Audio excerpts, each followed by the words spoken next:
TB, క్షయవ్యాధి అనేది ఒక తీవ్రమైన బాక్టీరియల్ ఇన్ఫెక్షన్. ఇది ప్రధానంగా ఊపిరితిత్తులను ప్రభావితం చేస్తుంది. అంతేకాకుండా ఇతర అవయవాలను కూడా ప్రభావితం చేస్తుంది. సోకిన వ్యక్తి దగ్గినప్పుడు లేదా తుమ్మినప్పుడు గాలి ద్వారా వ్యాపిస్తుంది. దీర్ఘకాలిక దగ్గు, కొన్నిసార్లు రక్తంతో, జ్వరం, రాత్రి చెమటలు మరియు బరువు తగ్గడం వంటి లక్షణాలు ఉన్నాయి మరియు ఇది దీర్ఘకాలిక యాంటీబయాటిక్స్ కోర్సుతో నయం చేయగలిగినప్పటికీ చికిత్స చేయకపోతే ఇది ప్రాణాంతకం కావచ్చు. గుప్త, క్రియారహిత ఇన్ఫెక్షన్ మరియు చురుకైన అంటువ్యాధి మధ్య ప్రధాన వ్యత్యాసం ఉంది. క్షయవ్యాధి అంటే ఏమిటి? 1.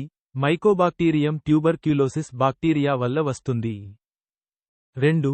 సాధారణంగా ఊపిరితిత్తులపై దాడి చేస్తుంది కానీ మెదడు, మూత్రపిండాలు, వెన్నెముక మరియు ఇతర ప్రాంతాలను ప్రభావితం చేస్తుంది. మరియు 3. ఇది ప్రపంచవ్యాప్తంగా ప్రముఖ అంటువ్యాధి హంతకురాలు. చికిత్స చేయగలదు కానీ నిర్లక్ష్యం చేస్తే ప్రాణాంతకం. ఇది ఎలా వ్యాపిస్తుంది?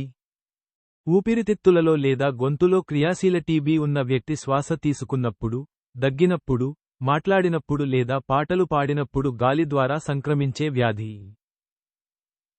గుప్త టీబీ వర్సెస్ యాక్టివ్ టీబీ వ్యాధి. గుప్త టీబీ బాక్టీరియా శరీరంలో ఉంటుంది కానీ క్రియారహితంగా ఉంటుంది, అనారోగ్యంగా ఉండదు మరియు దానిని వ్యాప్తి చేయలేవు. యాక్టివ్ టీబీ బాక్టీరియా గురించి వ్యక్తిని అనారోగ్యానికి గురిచేసి అంటువ్యాధికి గురి చేస్తుంది.